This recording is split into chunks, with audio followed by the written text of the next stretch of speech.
Hey, so it's day 42, Monday, of this whole thing I've been doing. Still been doing the jiu-jitsu, still been doing the gym stuff. But I wanted to talk today about what I should have been talking last week, and that's I went last Sunday to the last Saturday, so like 9 days ago, I went to the World of Unpredictable Wrestling.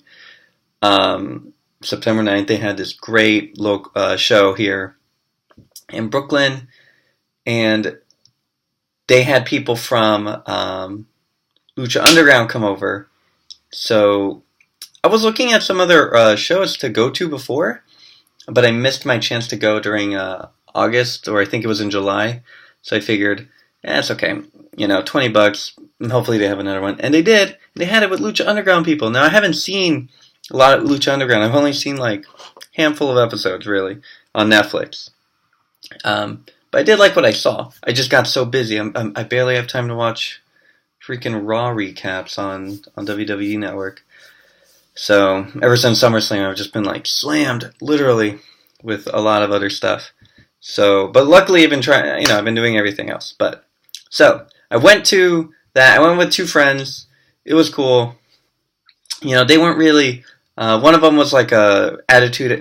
Ruthless Progression era wrestling fan. The other one kind of had nothing to do with wrestling, and he saw it. I don't even know if he watched it when he was a kid, but he just wanted to go out and have some fun, go to Brooklyn, and chill out. So I went with my two friends, and wow, that was fun. It was a good time. I did not know that because Lucha Underground would come and they would do stuff with the World of Unpredictable Wrestling people, that it actually meant twice the show. Now, I haven't been to local shows, but I assume they're roughly an hour to an hour and a half, just because of the roster size.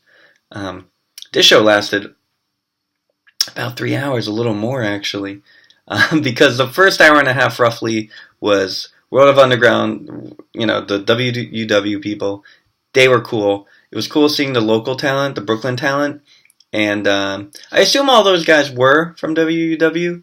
Now I don't know the roster from them. I haven't checked it, but there were definitely some guys who were newer, and definitely by the end of that segment, they were getting like more. What's the word? They were getting better. Their bodies were more fit. Their skills were better. Their techniques were a little more refined. Their showmanship was good. So it started just escalating in terms of, the quality of the performer themselves. And that was really cool to see. I was like, wow, look at the range of people at this place, this local place. I'd like to go there.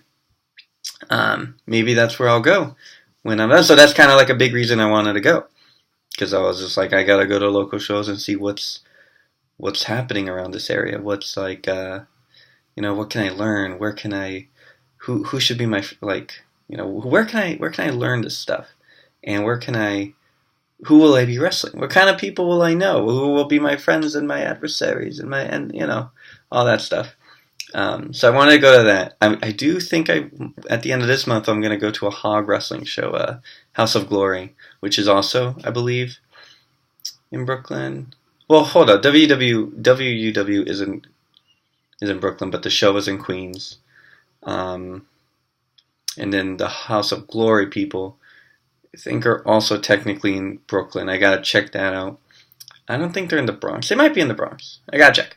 So it was cool seeing all that for the first hour and a half. Really cool, talented people. Some of them were really great. Kind of wanted to talk to them. There was this one guy, Big Al. I like his gimmick because he's actually kind of short. He's not really a big guy, but he stuck out in my mind. A really fun guy. The way he wrestled was fun. I liked this whole spiel. Easy name to remember. I mean, once you see it, you're like, yeah, it's a Big Al. It's like Tiny from Crash Bandicoot was like this big thing. Instead, it's the opposite of that. So that was fun. I don't remember a lot of the other guys. I remember Mantis. I think that was his name. I have his name right here, actually. Yeah, Mantis. And he was dethroned. He had the title, lost it. Forgot who he lost it to, actually. There was a guy. Oh my gosh, I don't think he's here in this list I have here. They had a luchador, and he did the hurricane frog thing. Oh, Lucha Rana? No, Hurricane Rana? Forget what it's called. But the crazy luchador thing where they just go, they put their legs on your right here, and they just loop all around you, and then he just started spinning, and his arms were out, and then he threw the guy, and I was like, what the hell? Seeing that in person was great. Oh my gosh, I loved it. So that was fun.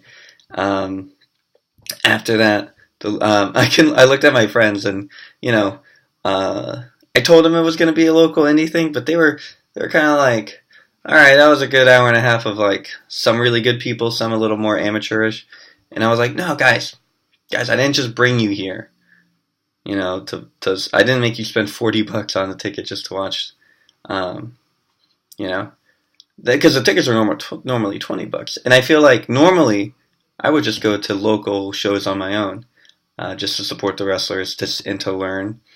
But if I wanted to bring my friends who one of them isn't even a wrestling fan and the other one hasn't watched wrestling since the Ruthless Progression era, I'd take them to like bigger shows, like Raw, big things. So I brought them to this one because of the Lucha Underground people. I'm like, oh, guys, I know, you didn't care too much about the technical stuff or the showman. You're just kind of watching it like as a spectacle, as a big thing. But the Lucha Underground people are about to start, and you're about to get some of that. And man, that was epic. That was great. We saw Trauma. We saw, obviously, Johnny Mundo and Ray Horace.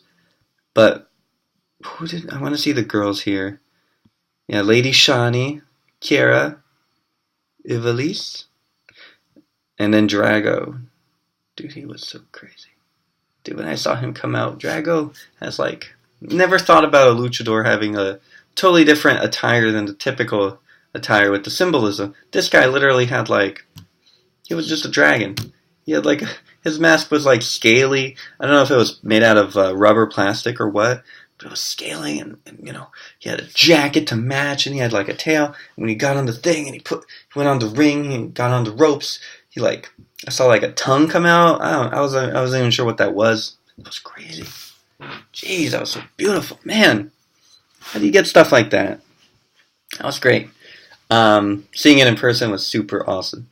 And seeing Johnny Mundo, and some of those other guys, the way they were cut and built, so legit. The musculature in person is intense. I don't see people like that every day. I work with a bunch of developers, a lot of web developers. I don't even see that's the most muscle I see. So that was intense. And seeing the moves, seeing it that close. I was maybe 20 feet, 15 feet, from the wrestlers. Oh my gosh. Oh man. It was fun. It was a good time. I love seeing them. I love seeing, just thinking about it, just remembering everything. It's been a few days, so I am trying to remember, but it was great seeing the announcer was Melissa Santos. That's the thing. That was cute. She was cute. So, one of the most beautiful women I've seen in person.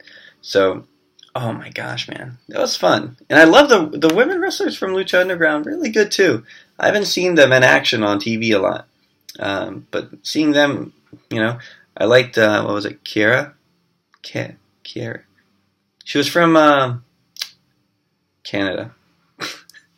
Forgot that specific part, but seeing them play, seeing them fight, seeing them act, it was such a good thing. I loved going to something like that. And I want to go to House of Glory.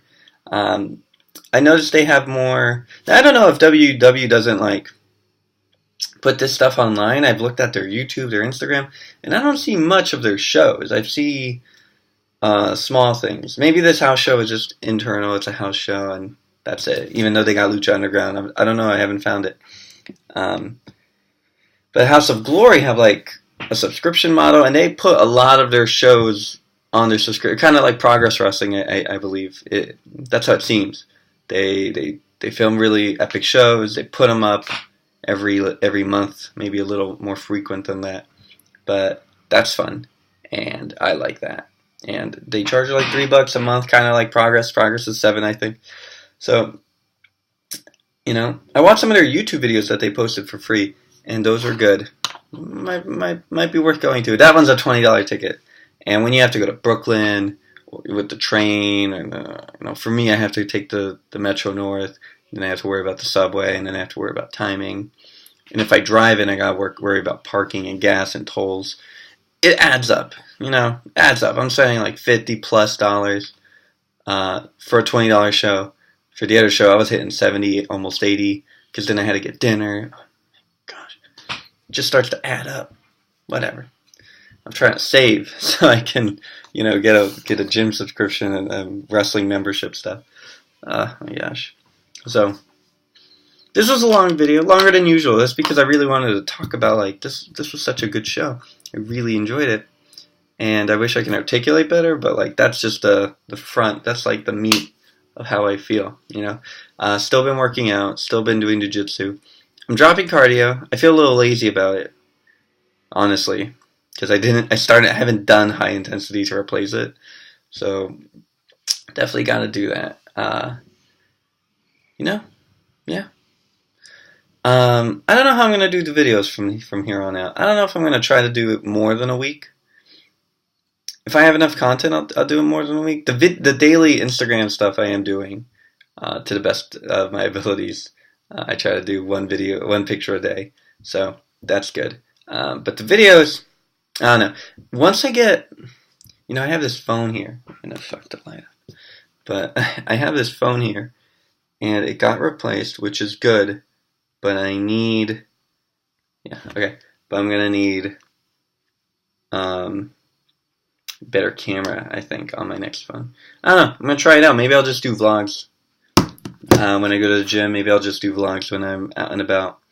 Things that are like important to what I feel is, but this like whole journey, the story should be me getting into this, becoming, physically fit and ready to eventually jump into the world of indie wrestling. So, all right.